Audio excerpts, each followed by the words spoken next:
Coach Krzyzewski joining us now. And Coach, first off, tell us why you're in Warsaw today. I know you had the left hip replaced in '99, the right in 2002, so kind of very dear to your heart this this day. Well, I'm a paid spokesperson for Depuy, but I got my Depuy hips before I was a paid spokesperson, and as a result of having the Depuy hips, it's really increased my ability to be a coach. I don't think I'd be coaching now if I didn't get my hips fixed 12 and 9 years ago.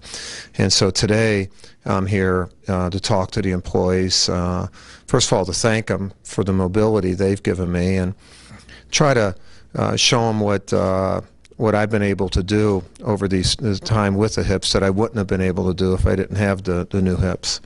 Now, back in the 60s, Coach Knight was in town a couple weeks ago, and he told me about a jump shot that turned into a pass to Jimmy Oxley that may have saved your life. Is that the way you see it? How did that break down? Well, there were many times where I felt that doing the appropriate team saved my life when I was playing for Coach Knight.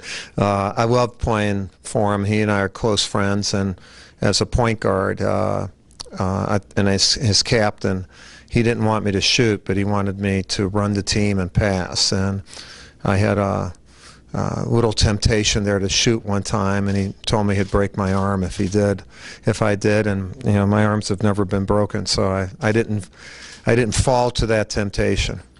900 wins. He had 902. I'm assuming Duke is going to win 2 games this year. Talk about what it would mean to pass Coach Knight for most wins in Division I basketball history.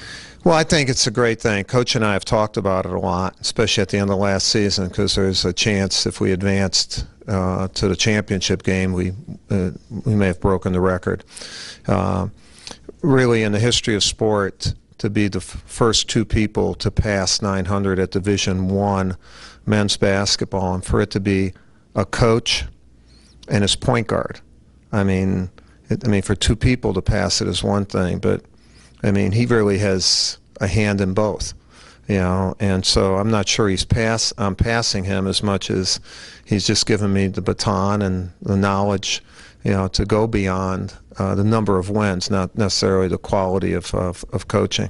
Well, Warsaw, aside from the hips, has been very good to the Duke basketball program. Talk about the dynamic you now have with not only 2, but now 3 Plumlees on the Duke basketball roster. I think the very first thing is they're great kids, great family. We're lucky to have them. They fit in perfectly.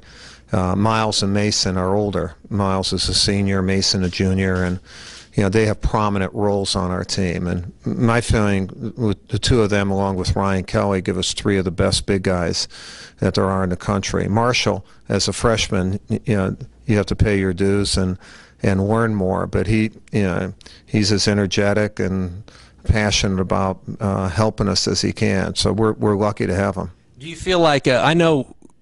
Having a brother, there's nothing more competitive than those backyard basketball games. Do you feel that spilling over onto the Duke basketball floor when Mason and Miles and now Marshall are going head-to-head against each other in a practice for you guys? Well, I don't think it's a Cain and Abel type of thing, but they play hard.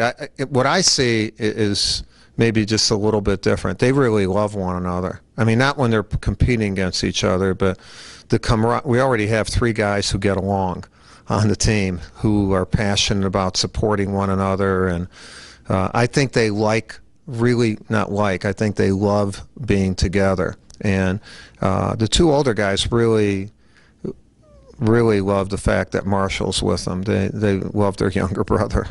Is it good to be back in Indiana? Because the last time that most people know you were here, you were cutting down the nets in Indianapolis against Butler, which was tough for a lot of Indiana fans to swallow, I guess, at that point. Well, I always like to be back in Indiana. I actually spent a year after I got out of the service. I graduated from West Point, got out of the service, and was getting my MBA at Indiana and working for Coach Knight before taking the Army job. So I love the state of Indiana. Obviously, I loved 2 years ago when we won, and we played a great team and in a great game, and what we considered more of an away game that night. But what Brad's done with his program there is phenomenal, and we've done good things with ours. And to have two schools and two programs like that competing for a national championship, I think was really good for basketball. How refreshing is it to see that a program like Butler can make it to the highest level of Division I college basketball? Well, it's great, one, because they have an academic mission, not just an athletic mission, but they do it the right way. I mean, they play hard. Then they play hard together and very unselfishly, and they play to win. And for them to go 2 straight years, and they're right on the brink of winning a national championship is phenomenal for any program. But for a school that doesn't have the resource, the football, and the recognition of a conference that a lot of us have, I think says a lot for our game and gives everybody hope. I know everybody would have greater hope if Brad coached every school, every other school, but Butler's very lucky to have him. Well, you mentioned conferences and power conferences. Obviously, there's a shift in the plate tectonics of college athletics right now.